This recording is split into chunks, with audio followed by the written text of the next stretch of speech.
नमस्कार, मैं हूं साधना सिंह और आप देख रहे हैं IBN 9 न्यूज। आइए नजर डालते हैं आज की ताजा तरीन खबरों पर। विगत 30 वर्षों से कांग्रेस की सेवा करते आ रहा हूं और जीवन भर कांग्रेस के साथ ही रहूंगा। यह बात IBN 9 के संवाददाता से चर्चा में बताया कि दयाल पहलवान यूं तो वाल्मीकि समाज के अध्यक्ष हैं और कांग्रेस को भी अपनी सेवाएं देते आ रहे हैं। अब बहुत जल्द मध्य प्रदेश में उपचुनाव होने वाले हैं, जिसमें सबकी नजर सांवेर विधानसभा को लेकर है। ऐसा माना जा रहा है कि भाजपा के तुलसी सिलावट का टिकट तो तय है, वहीं एक और भाजपा को छोड़कर कांग्रेस में आए प्रेमचंद गुड्डू ने भी ताल ठोक रखी है। ऐसे में दयाल पहलवान का खड़ा होना राजनीतिक समीकरण बिगाड़ सकता है, क्योंकि दयाल पहलवान के समाज के काफी वोट विधानसभा सांवेर में आते हैं। दयाल पहलवान ने चर्चा करते हुए बताया कि हम दादा नहीं हैं, हम पहलवान हैं जो भारत का गर्व बढ़ाते हैं और देश का नाम ऊंचा करते हैं। अगर मुझे टिकट मिलता है तो यूं मानकर चलिए कि मैं किसी के भी दांत खट्टे कर सकता हूं। उन्होंने अपनी बहुत सारी उपलब्धियां भी बताई। अब देखना यह है कि कांग्रेस इन्हें टिकट देती है या फिर वही लॉलीपॉप। वाल्मीकि समाज भी दयाल पहलवान के पक्ष में एकजुट नजर आ रहा है। अब चुनाव की उल्टी गिनती शुरू हो चुकी है। देखते हैं कि ऊंट किस करवट बैठता है, क्योंकि एक तरफ प्रेमचंद गुड्डू है तो दूसरी तरफ दयाल पहलवान है और विरोधी भी अपनी ताल ठोकने में पीछे नहीं है। इंदौर से जाहिद खान की रिपोर्ट। इंदौर शहर में जब से लॉकडाउन हुआ, कुदरत ने अपना कहर दिखाया।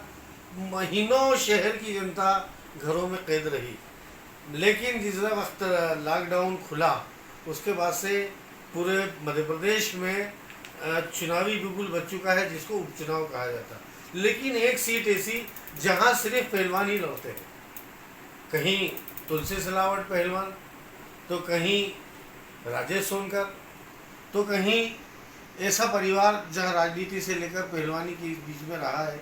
लेकिन एक नया नाम उभर कर आया जो विगत कई वर्षों से राजनीति में सतर्कता से मेहनत कर रहे हैं, मगर उनको चांस नहीं मिला। जी हाँ, हम बात कर रहे हैं दयाल चौहान साहब, जो विगत कई वर्षों से सांवेर की दावेदारी ठोक रहे हैं और अब इनका दावेदारी ठोकने के साथ इन्होंने ताल ठोक दी है और चुनावी समर में कूद पड़े। क्या कांग्रेस इन्हें टिकट देगी?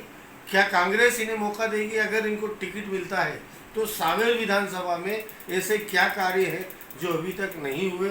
क्या सांवेर में बचा है और क्या पूरा करेंगे? हम बात करते हैं दयाल चौहान साहब से, जिन्होंने राजनीति के साथ साथ पहलवानी में भी अपना नाम है। हम बात करते हैं कि इतने दिग्गजों के बीच एकदम नया काम, जिनका नाम दयाल चौहान। हम बात करते हैं दयाल चौहान साहब से। दयाल साहब, आपका बहुत बहुत स्वागत है। बता, आने वाला चुनाव आपके लिए क्या पैगाम ला रहा है? नमस्कार, मैं अपने सभी दर्शकों के, आपके और सभी को, इंदौर के और प्रदेश की जनता को नमस्कार करता हूं। आने वाला समय निश्चित रूप से कांग्रेस के लिए जो विपदा खड़ी हो गई है, एक तो प्रदेश के ऊपर, देश के ऊपर, दुनिया के ऊपर महामारी है, दूसरा एक राजनीतिक संकट। भाजपा ने अपनी गंदी राजनीति करते हुए जिस प्रकार से यहाँ के विधायकों को खरीद फरोख्त करके बेंगलोर के रिसोर्ट्स में ले जाकर और मध्य प्रदेश की जनता, विशेषकर इंदौर की जनता के साथ विश्वासघात किया है। इस महामारी के समय पर जो कार्य कमलनाथ जी जितनी कुशलता से कर सकते थे, हमें लगता है मध्य प्रदेश में बीमारी नहीं फैल पाती, लेकिन वो अपनी तैयारियों में लगे थे स्वास्थ्य की, और बीजेपी अपनी कूटनीतिक राजनीति में लगी हुई थी। उसी राजनीति का परिणाम हम भुगते हैं कि उपचुनाव जो मध्य प्रदेश में हो रहे हैं वो इन्हीं की वजह से हो रहे हैं। उन्होंने पैसे दे के उन 22 विधायकों को खरीदा और मध्य प्रदेश को विपदा के समय, महामारी के समय पर उपचुनाव की ओर धकेल दिया, जिसका सामना all India Madhya Pradesh Congress committee निश्चित रूप से मजबूती के साथ करेगी और पुनः जनता की सेवा में आने के लिए जनता से आशीर्वाद लेकर सरकार बनाएगी मध्य प्रदेश। चौहान साहब, आपने चुनावी समर में कूद पड़े हैं, ताल ठोक दी है, क्या कहना चाहते हैं सांवेर की जनता में? क्या वाकई चुनाव मैदान में कूद पड़े हैं? मैं विगत 30 सालों से सांवेर से मेरा रहा है, आना जाना मेरा रहा है, मेरा सामाजिक वहाँ पर रिलेशन से, हमारे पारिवारिक पृष्ठभूमि सांवेर से रही है, हमारी कृषि भूमि खानदानी वहाँ पर है, उसके बाद 2 ज़मीनें हमारी वहाँ पर है। तो सांवेर से मैं कोई अनजान नहीं हूँ।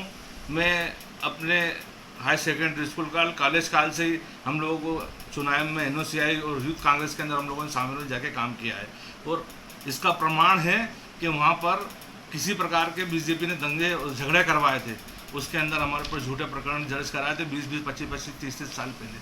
चौहान साहब, कहा जाता है कि दंगे में आपका बड़ा किरदार रहा था और काफ़ी दंगे में आपने बड़ी महत्वपूर्ण भूमिका निभाई थी। दंगे में कांग्रेस का किसी प्रकार का इन्वॉल्वमेंट ना तो पहले रहा था ना रहेगा। महात्मा गांधी को मानने वाली शांति विचारधारा की पार्टी रही है और मैं भी उस शांति विचारधारा कांग्रेस की पार्टी से जुड़ा हूँ। मेरा भी मत ऐसा है कि किसी प्रकार का दंगा वाद विवाद नहीं होना चाहिए, एक स्वच्छ निष्पक्ष तरीके से चुनाव होना चाहिए।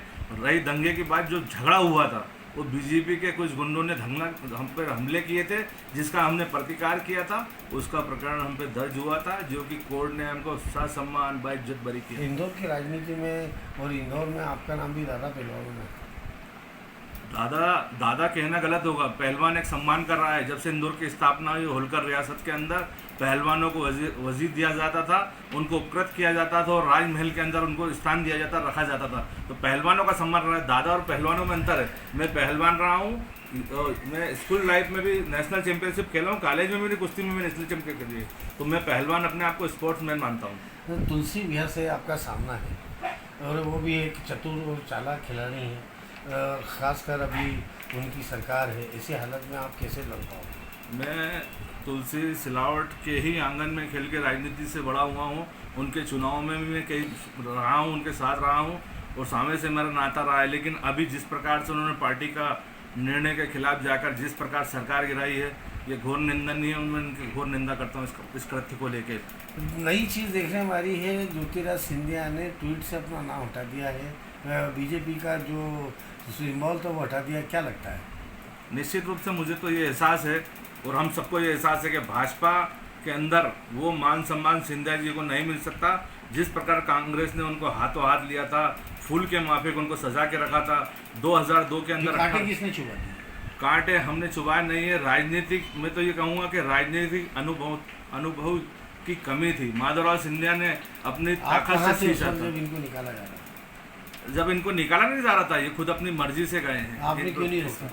हम काय को रोकेंगे? ये तो भाजपा का मामला है। भाजपा ने आंतरिक चाल चली और सिंधिया जी उनकी चाल में आ गए। सांवेर विधानसभा में बहुत सारे कार्य हैं, कैसे करोगे? कौन सा महत्वपूर्ण कार्य है जो आपके दिमाग में? सांवेर में कई प्रकार के कार्य हैं जो इन्होंने 1.5 साल करे नहीं और घृणित राजनीति में बीजेपी के साथ उलझे रहे। उन कार्यों को एक सूची बनी रही है। कृषि कार्य है, सबसे ज़्यादा कृषि प्रधान क्षेत्र है।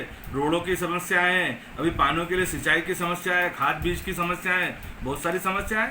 35 सालों से जो ये राजनीति वहाँ पे करते आए हैं और जिन्होंने भी वहाँ पे बीजेपी से भी राजनीति करी, उन्होंने कोई काम नहीं करा सांवेर के लिए। तुलसी सिलावट ने कांग्रेस के शासनकाल में, जब कमलनाथ की सरकार थी, उन्होंने मेट्रो ट्रेन सांवेर की चलाई, तो उसका तमगा किस पे जाएगा? वो कमलनाथ जी पे जाएगा। मेट्रो ट्रेन अभी चालू नहीं हुई थी। मध्य प्रदेश का सपना था मेट्रो ट्रेन चालू करना और कमलनाथ जी ने बोला था ये कोई मेरा राजनीतिक बयान नहीं है।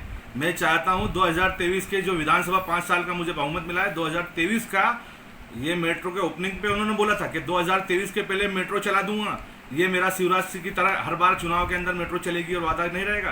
ये मेरा वादा नहीं है, मेरा इरादा है कि 23 के पहले, चुनाव के पहले मैं मेट्रो चला दूँ। सांवेर में बिखराव है, आप उनको कैसे एक कर लो? हमारे सांवेर में कोई बिखराव नहीं है। लोगों को घरों पर जा जाके बोला जा रहा है, लेकिन कांग्रेस के इतने कट्टर, इतने समझदार, इतने मेहनती कार्यकर्ता हैं कि वो जाने से इनकार कर रहे हैं। बहुत सारे लोग बीजेपी में चले गए तुलसी भैया के साथ। वो उनके व्यक्तिगत समर्थक थे, उसमें से कांग्रेस का कोई समर्थक नहीं था। जो कांग्रेस से होता है वो कभी कांग्रेस नहीं छोड़ता है। तो सर नहीं लगता है कि आपको कहीं नुकसान होगा अगर टिकट मिलता है उनके जाने से? उनके जाने से बिल्कुल नुकसान नहीं होगा, बल्कि फायदा होगा हमें। जिस प्रकार के लोग, गलत लोग थे, वो छट गए हैं। अब ईमानदार लोगों का समय आया है। 35 साल के बाद में कांग्रेस का सुनहरा भविष्य सांवेर में होगा। और अब जो 1000-2000 से मार्जिन से हम जीता करते थे, वहाँ पे 25-30 हज़ार से हम जीतेंगे इस बार। चौहान साहब, आप बड़ी बड़ी बातें करी हैं। आप तो खुद तुलसी सिलावट जी के साथ रहे और आज वो अभी कांग्रेस छोड़ी, आज उनके फिर पत्थर बरसा रहे। मैं किसी व्यक्ति का या व्यक्तित्व का मैं समर्थक, प्रशंसक नहीं हूँ। मैं कांग्रेस पार्टी का समर्थक हूँ। मैं कांग्रेस का कट्टर समर्थक हूँ। रीति नीति पे और सिद्धांत पे राजनीति करता हूँ। आज भी मेरे संबंध है, जीवन भर रहेंगे। लेकिन रीति नीतियाँ मुझ में कांग्रेस की भरी है, कूट के भरी हुई। वहाँ रेशो क्या है, किस आधार पर आप चुनाव की दावेदारी कर रहे हो? आज आप जीतू पटवारी जी से भी कुछ दिन पहले मिले, क्या आश्वासन मिला? और अगर टिकट मिलता है तो क्या कार्य होंगे, और नहीं मिलता तो क्या विड्रॉ करेंगे? निश्चित रूप से आज हम जीतू पटवारी जी से मिले हैं। वो वहाँ के प्रभारी हैं जीतू पटवारी जी ने आज से कमान संभाल ली है सांवेर की। वो पूर्व से भी थे, लेकिन आज से उन्होंने बोल दिया है कि बिल्कुल बोले अब ये बिगुल बच चुका है चुनाव का। और जिस प्रकार से हमने बोला है कि हम इस चुनाव के अंदर विश्वासघात का बदला लेंगे, उसकी शुरुआत आज से जीतू पटवारी जी ने की है। हमारा साथ उनका सुबह रहा है, शुरुआत में हम लोग उनके साथ रहे हैं। उन्होंने वादा किया है कि आप जैसे कर्मठ ईमानदार कांग्रेसी और ये वाल्मीकि समाज निश्चित रूप से हम लोगों का बहुत बड़ा समर्थक रहा है। और हम लोगों को आज़ादी के बाद इंदिरा गांधी के साथ में जिस प्रकार से समर्थन मिलना चाहिए, वो पूरा समाज जो है 99% वाल्मीकि समाज कांग्रेस को समर्थन करता है और करता रहेगा। चौहान साहब, देखने में आया आपकी समाज, वाल्मीकि समाज पिछड़ा हुआ है, हमेशा उनका शोषण होता है। नगर निगम में उनको सिंबल दिया है, सिंबल से क्लियर होता है वाल्मीकि समाज है। कई वाल्मीकि समाज के नेता रहे, मगर उन्होंने अपना तो घर भरा, मगर उन लोगों का नहीं भरा। क्या आने वाले चुनाव में कुछ करते हैं तो क्या अपना ही घर भरेंगे या उनके भी कुछ करेंगे? बहुत बड़ी और बहुत अच्छी बात आपने की है। ये हमारा सन 1970 के अंदर ये लोग विधानसभा सीट में हमारे सज्जन सिंह विश्वनाथ विधायक थे, मंत्री बने थे वो कांग्रेस शासन में। उन्होंने बहुत काम किया है सांवेर के अंदर, और समाज के लिए भी उन्होंने बहुत काम किया है। उन्होंने कितने कॉलोनियों के अंदर रोड बनाए, कॉलोनी स्थापित कर दी। इंदौर की जो वाल्मीकि बस्तियाँ हैं, उन्होंने कितने काम किए, कितनों को नौकरी पे लगाया। तो हमारे समाज के जब जब मौका मिला उन्होंने काम किया है। आप तो वाल्मीकि समाज के अध्यक्ष हैं, एक आध तो काम गिना दें, आपने करवा दिया तो। मैंने कॉलोनियों के अंदर लगातार काम किए। अभी आपके सांवेर के अंदर ही मैं आपको ले जाके दूंगा कि 2013 के अंदर बरसात के अंदर वहाँ पे गिट्टी खदान के लिए झोपड़े पट्टे तोड़े गए थे, जिनके लिए मैं खड़ा हुआ था। लगातार 7 दिन लड़ाई चली थी। कलेक्टर महोदय ने, प्रशासक ने बोल दिया था कि आप, शिवराज सरकार ने बोला था कि आपको जेल में डाल देंगे, रासुका लगाएंगे। लेकिन मैंने बोला था कि जेल डालने से हमको कोई दिक्कत नहीं है, हम जा सकते हैं। वो मीडिया के माध्यम से और आप लोगों के माध्यम से इतनी आवाज़ शानदार उठी थी, 50 पट्टे बैठे थे। आज कम से कम 300 घर बने हैं अरविंदों के पीछे। कर्ज की बात है, किसानों का कर्ज इल्जाम लगाया कमलनाथ जी ने, माफ नहीं करा। आपने फिर अच्छी बात बोली। आप देख रहे हैं कि शिवराज सरकार को 2 महीना हुआ है, किसान परेशान है, उसको दाम नहीं मिल रहा। अपने खदानों, अपने जो खदान उत्पन्न करा उन्होंने, जो अपनी पैदावार उत्पन्न करी है, उसका ना तो उनको दाम मिल रहा है, ना मूल्य मिल रहा है। और ना ही मंडियों में आपने देखा है कि पहली बरसात हुई है, जिसकी 5 दिन पहले सूचना दे दी गई है, लेकिन पूरा के पूरा तरह के गेहूं मंडियों में सड़ चुका है। पहलवान देखने में आ रहा है, मीडिया से भी बात कर रहे हैं तो चेहरे पे वही गुस्सा, जलाल, वही पहलवानी दाव पेच नजर आते हैं। आने वाला वक्त भी इसी दाव पेच वाला होगा। साहब, गुस्सा मुझे समाज के लिए आता है, गुस्सा मुझे देश के लिए आता है, यहाँ की जनता के लिए आता है, सांवेर की आम जनता के लिए गुस्सा आता है कि क्या बोलते हो आप, कितने घोषणावीर हो आप, कितने फेंकू हो आप, किस प्रकार से 15 साल आपने बेवकूफ बनाया। फिर हमने 2 महीने देखा, ना तो आप मजदूर का पेट भर पाए, ना किसान को फसल दे पाए। तो अगर टिकट मिला तो आप भी फेंकम भाग करेंगे? मैंने तो जीवन में आज तक फेंकम भाग नहीं की, जो है प्रमाणिकता से किया है, और आने वाले समय में प्रमाणिकता से काम करूंगा, क्योंकि आपने हमें पहलवानी की संज्ञा दी है, और पहलवान कभी झूठ नहीं बोलता। आपका नाम? मैं दयाल चौहान, महामंत्री मध्य प्रदेश कांग्रेस कमेटी। तो आप थे दयाल पहलवान, जो कि वाल्मीकि समाज के अध्यक्ष भी हैं और साथ ही साथ पहलवान भी हैं। इनका कहना है दादा अलग है, पहलवान अलग है। पहलवान एक सम्मानित शब्द है, यकीनन वो सम्मानित शब्द है। लोग पहलवानों को सम्मान दिया जाता था, लेकिन अब ये राजनीतिक समर जो सांवेर में है, बड़ा घमासान मचा है। बड़े बड़े सूरमा इस समर में है, जैसे तुलसी सिलावट जी हैं, जो कि अभी मंत्री हैं, वापस बीजेपी से कूदकर प्रेमचंद गुड्डू वापस कांग्रेस में आ गए हैं, वो दावेदार है। दूसरी ओर दयाल चौहान साहब। अब देखना ये है ऊंट किस करवट बैठता है, क्या सांवेर की जनता के साथ इंसाफ होगा या वापस वही ठगा हुआ महसूस करेंगे। अब ये वक्त तय करेगा कि दयाल चौहान ज़मीन से फलक तक कैसे पहुंचते हैं, और फलक से पहुंचने के बाद क्या ज़मीन के लोगों को पहचानते हैं या नहीं, ये आने वाला वक्त तय करेगा। कैमरामैन साहिल के साथ जाहिद खान, IBN 9 न्यूज़, इंदौर। में बस इतना ही। बने रहिए हमारे साथ IBN 9 न्यूज़ में। मैं हूँ आपके साथ साधना सिंह।